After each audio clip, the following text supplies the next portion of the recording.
Hi everyone, VortexTCG here, and today I'm going to be giving you an overview and a deck profile on an archetype that is kind of like a fan favourite at this point. It is Tyrannomon. Tyrannomon is getting more support in BT14, so in this video I'm going to be talking about all the new cards that you should be keeping an eye out for at your pre-releases to help you make this deck, and then overall give you a deck profile showcasing my current build of the deck. And I'm going to be doing a little bit more differently than usual. Usually I do it through paper, like I actually show you the cards, but I'm going to be doing this online. So if you like this format, please do let me know. Your support is greatly appreciated, and your feedback is obviously greatly appreciated as well. So let's talk about the brand new cards that are coming out for Tyrannomon in this set. So if we go over here, I've got digimoncard.dev. This is the resource system that I use most of the time, which I think a lot of people use anyway. So I want to go over a few of the cards that are going to be coming out in this set that could potentially help the deck. Obviously the mainstay is going to be the Tyrannomon. This Tyrannomon is very interesting. It does have a steep evolution cost, which is a bit frustrating, but it does make up by reducing it through its start of main phase effect until the end of your turn, when this Digimon would digivolve into a card with Tyrannomon or in its name, or the dinosaur slash ceratopsian, whatever, I can't pronounce stuff, reduce the cost by 1. The reduction here is very, very nice because this deck already struggles with its high level costs essentially. So with this, I think it's an automatic 4 of pretty much just due to the fact that it does help reduce all your cards essentially, because they all cost like 4 to go into for the most part. It also has an end of turn effect. If this Digimon has Tyrannomon on its name or the traits that I mentioned before, it may attack. So to help balance the costs out even more, you also have the chance of attacking when passing turns. So that could mean quite a bit for the deck actually. So it is definitely a very good effect to have, and I think you do end up playing this card quite a bit. We also have some generic cards that fit this trope as well. So we have Tyrannomon. This has raid. You're not going to be playing it in the deck because it's too slow and you don't get an effect with the raid.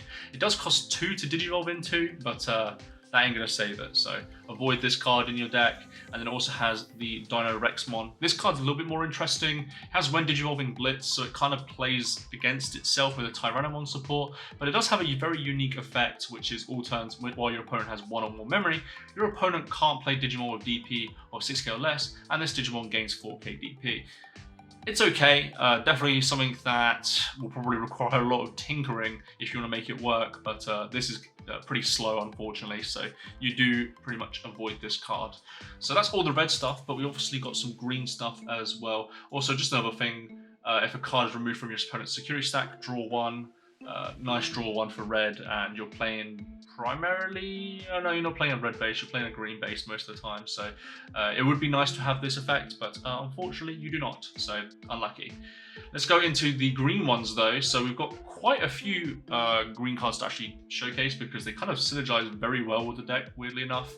We've got Kunemon. This is a on play, suspend itself, reveal top 3 cards, add a green card among them and paste the rest to the bottom of the deck. This can search your tamers obviously, or your Digimon pretty much. So it is a thing that you can definitely consider. Also helps you find your training cards as well, any green option cards that you might be playing. This card is something that you could definitely consider playing in the deck, but I decided not to because there is another one that you do play instead. Then we have a card that you might not think is very relevant for the deck, but I think it actually is, if I'm being perfectly honest, and that is Palmon. Palmon here, one of your opponent's Digimon gains all turns, lose 2 memory when it becomes suspended even, so it even plays around the swing and a thing, and people might look at this and be like, why is this card good? Well, it's actually good for its inheritable. When this Digimon would digivolve, if you have a green tamer, reduce the cost by 1. Sometimes it's really hard to get tigers out in the deck, so having this as an option is pretty nice because you'll always have like a green tamer. So essentially for going into this rookie and then having a tiger out, you're reducing the cost by 2. If you go into something like the Tyrannomon, for example, you're also getting more from that as well. So very, very effective. Don't scoff at this card because I think it actually does pretty well in my opinion. Another card that you might play, I'm not 100% sure if you will play, but you might play it just due to the fact that it is very cheap. It is the Tyrannomon Ace. It's four cost, or play 4, I guess, 4 memory. I can't speak apparently. It has Blast Digivolve, so you can activate on your opponent's turn, but on play and when Digivolving, suspend one of your opponent's Digimon, and then you may return one of your opponent's suspended Digimon with 5k DP or less to the bottom of your owner's deck. This is a decent way to disrupt your opponent and also get ready for a massive swing turn that you could potentially do as well, because if you could suspend your guy, you could then swing over it and potentially trash a bunch of security and also get additional effects. So something that you're probably not going to play much of, if at all, but is something that you can consider for this deck. Now, arguably the biggest card that well, there's also this one as well I should probably mention. When you would play a green tamer from your hand, by suspending one of your green Digimon, reduce the cost by 3. You're not going to be playing this, but this is an option that you can to make your stuff reduce tamers for free, essentially, because you're going to be playing a tiger for free, and it also has the same inheritable as the Palmon, which allows you to reduce by 1 again. Unfortunately, like, this card would be very good for the archetype. However, you need to be playing Tyrannomons, so you're not going to be playing this card, unfortunately, but yeah, it's definitely something you could tinker around with. Now, this is all the stuff from BT14. However, there is one more thing that you're going to get from a dash pack, which is going to be this RustTyranomon Ace. And my god, this does a lot for the archetype. It has the Blast Digivolve effect, so you can go into this for free on your opponent's turn, and then you also get a really good effect in suspend all your opponent's Digimon with DP less than or equal to this Digimon. That's huge because it essentially means if they're going to go for a massive swing turn and they don't have an answer to delete your level 5, you're essentially stopping their whole aggression as a whole. So it works out very, very well. It's also important that it has a reduced cost from 4 to 3 if it has Tyrannomon on its name, so keep that in mind if you're going to this in your turn. And then it also has when an opponent's Digimon is deleted by battle, so it's not just this Digimon deleting it by battle, you'll trash the top card of your opponent's security stack. So we already have that, I believe, in one of the level 5s, I believe, which is very, very nice. But now you can do it twice, which is even more nicer. But the reality of this is that this is a very cheap Digi-Evolution cost for Rust or for Tyrannomon decks. So you're going to be playing quite a bit of this, probably maxing out at 4 and then replacing the old BT level 1 back to like 2 maybe. So this one does a lot, and be careful of this card because it will surprise you. And so now I want to get into the deck profile, the deck that I have built for this deck so far. What I will say is that this is a rough draft, so things might not work out the way that expected. So I would encourage you all to try stuff out for yourself. This is stuff that I think works for the deck, and so it might differ from when you decide to play it yourself. But let's talk about all the things that are going on in this deck. So we start off with Fort and Goramon. There is very little card draw in this deck, if I'm being perfectly honest. I would love to have more card draw in this deck. We do have a Searcher, but sometimes that's not enough. So able to get a draw from when your opponent, well, when you play a green tamer and when your opponent's Digimon becomes suspended, which will become very relevant, you get to draw 1, and drawing 1 is going to be very important. Just getting that consistency going is very, very important for the deck.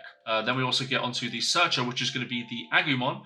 The Agumon is the one from BT11, allows you to look at the top 4, add 1 tamer card from among them to your hand, and then place the rest of the bottom of the deck. And then while you have a tamer in play, this Digimon gains 2k DP. This one is, again, very, very effective because you kind of need your Tiger to consider even playing, if I'm being perfectly honest. So getting the tamer is very, very important for the deck.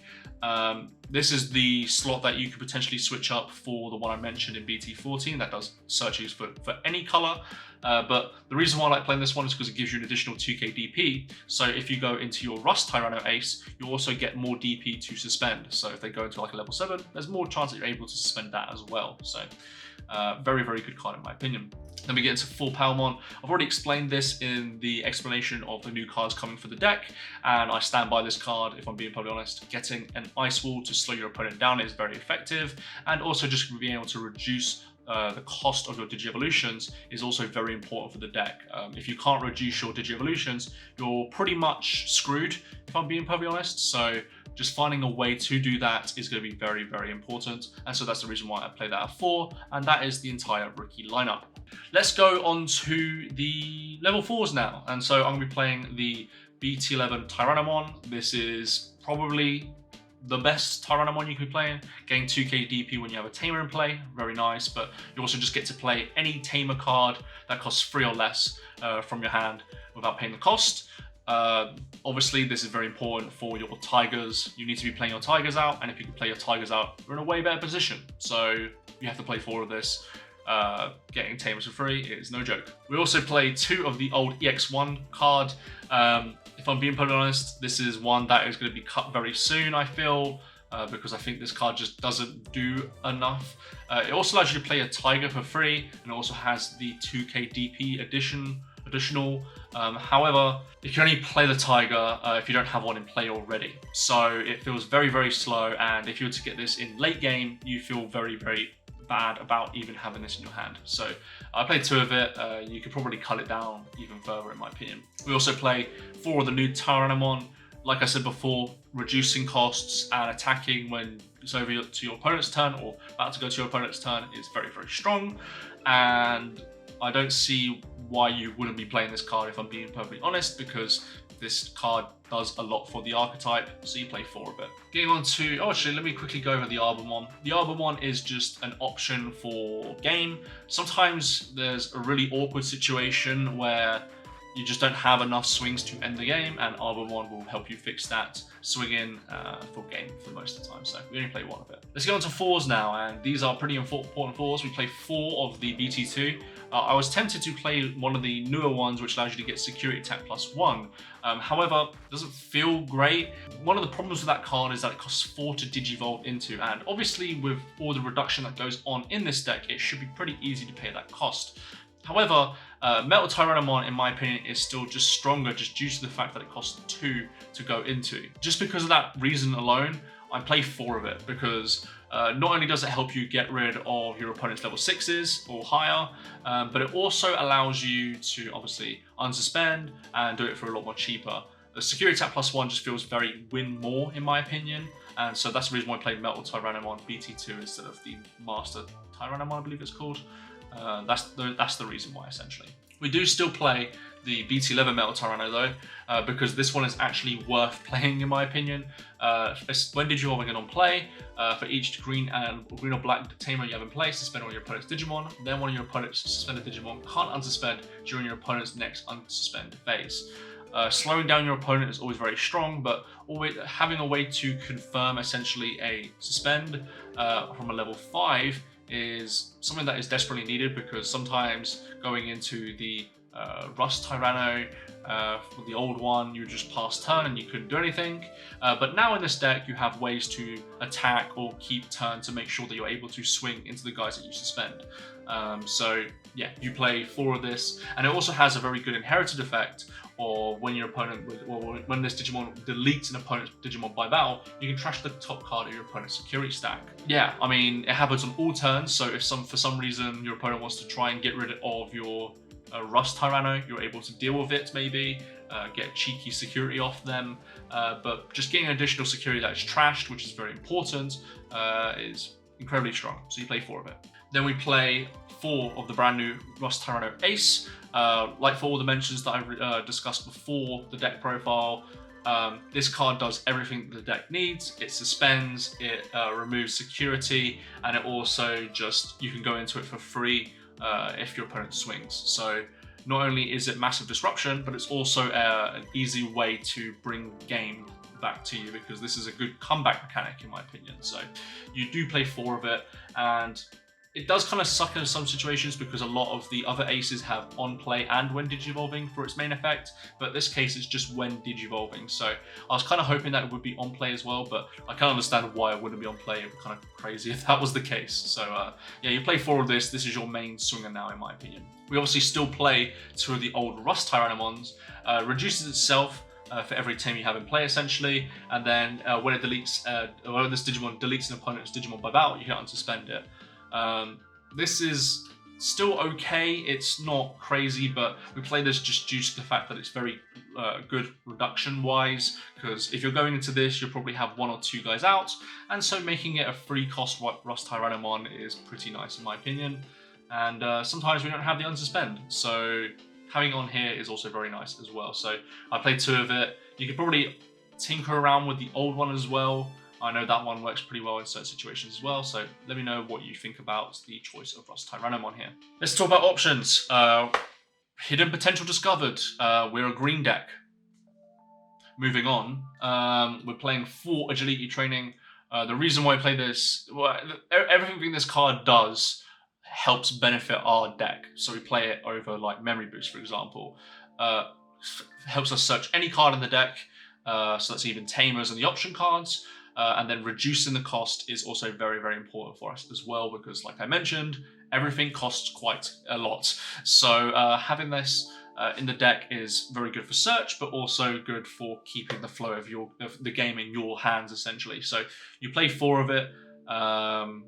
Yeah, bit of a no-brainer for a lot of decks anyways coming into the meta. So yeah, then we get on to the tamers. Play 2 Mimi. I wish there was a different 4-cost tamer that you can play that sets you to free, but unfortunately there isn't really a better option. There's Ruli, but it doesn't really do that much unless you're at level 5 or higher stage, which is obviously doable and is the main core of the deck, but it doesn't feel great. So going into this and being able to sometimes hatch a Digi-Egg to continue your turn and your aggression is very nice. So it also helps that you also have stuff like the Palmon, which gets effects at the start of the main phase. So yeah, we play 2 of this just so that we can stabilize a little bit if we need to. Then we get onto our free tamer for Tiger. There is some questions as to the reason why that I'm only playing 3 of this BT11 Tiger.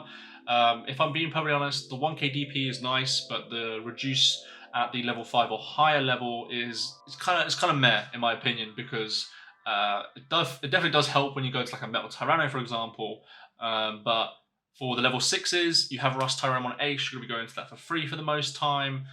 So it definitely feels a little bit less viable, especially as you have other cards that reduce in the deck as well, such as the ability training, the Palmon, the Tyrannomon, etc. Then we finish it off with the other Tiger.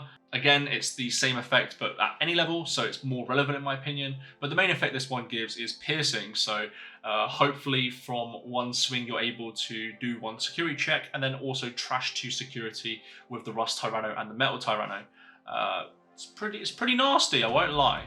Yeah, that is the deck profile for Tyrannomon. Again, this is just a baseline version of the deck, so let me know what your build, what you want to add to the deck, what you're adding to your own versions in the comment section down below. I think overall it's a good starting line to start off with, and could definitely see some more tinkering as well. So thank you all for watching this deck profile and explanation of the new cards coming for this deck. If you like this format, please do let me know in the comment section down below. Your support is greatly appreciated, and your feedback always goes into the videos that I make. And so yeah, thank you all for watching, and I'll see you all in the next video.